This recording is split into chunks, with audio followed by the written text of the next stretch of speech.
Hello everyone and welcome into the channel. Today I just want to talk to you about this nice little card game called Yu-Gi-Oh! It's a card game that's always ramping up their play styles, their strengths, their combos, and really the ultimate goal is just figuring out how many card chains you can get before you deck out. One way to play this game is Exodia, and it requires a delicate way of playing to make the strategy viable. There are many different decks out there, but I've settled on this variation myself. I've taken the liberty of categorizing them into 6 different areas, and each area represents their own little thing. Like 0 is Exodia, and we do not want to discard them, but we do want to shuffle them when we don't have any draw or we don't have any cards. We have the main engine, which would be the magic library. You also have the main draw, the reload, the magic swords that require each other to draw, the spellbook cards that require each other to draw, and then other cards such as double summon and citadel for the extra tokens on the library. If you've made it this far, then you probably are asking questions like, why does any of this matter?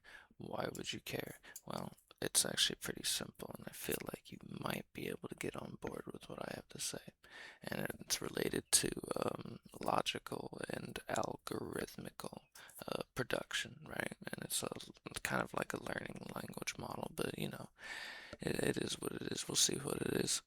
This is, in fact, the diagram that I've put together for the production of a script or a self-learning script. I guess you would call that the lowest level of artificial intelligence, but it's taking in the account of what do you have in the game, what do you have in general, and it goes through and creates a bunch of logical rules to follow to play cards and stuff like that. And that move set, that order, that whatever, it will be recorded and eventually analyzed and weighted and possibly uh, added to the logical algorithm that is whether or not so you should play one card or the other. Just a quick disclaimer.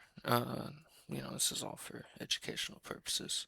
We're all here to learn, live, and love. And yeah, if my Exodia bot destroyed you because it just knows how I play Exodia, or it does what I do because I've played so much Exodia, you know what I'm saying? That's not my fault.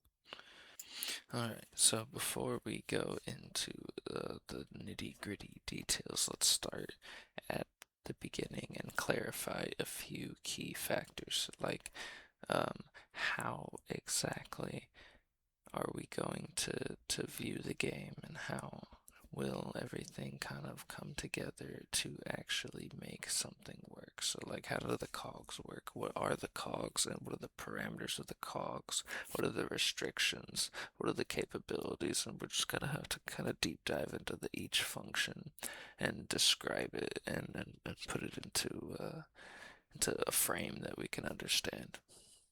Alright, let's get down to the nitty gritty. You start with 40 cards in your deck. You draw 5. So that means you have a 1 in 40, 1 in 39, 1 in 38, 1 in 37, 1 in 36 chance of drawing a card each time. But because this is not just some linear, there's only one of one type of card, we're working with 6 different types of cards in this example. Well, in our category, technically there's multiple cards per category, which is why we have a weighted 35% on a 14 out of 40 for T2. But that's besides the point, because that's a guaranteed draw and that'll increase the weights of one of the other ones. But each one of those times we draw, it creates 7 different outcomes for the next draw. So each time it'll come back and change the weights and the averages and stuff. So that's just the fundamentals of the probability. So if I was the one putting this together, I would probably write it in Python. That's just my personal opinion. it's not because that's the only language I know. It is the only language I truly know like that. But it is the easiest to learn and also apply to all reaches of exploration within computer science to a degree, of course. I'm not an expert and I will never claim to be. But so far, I mean, it's just pretty easy. You just use basic math to manage your comparisons and your operators. And then obviously we have the module Pi Auto GUI to scan the screen and match it for images based off of a confidence level. Is it 90% of the pixels? Is it 80%? Yep, that'll get the main engine going.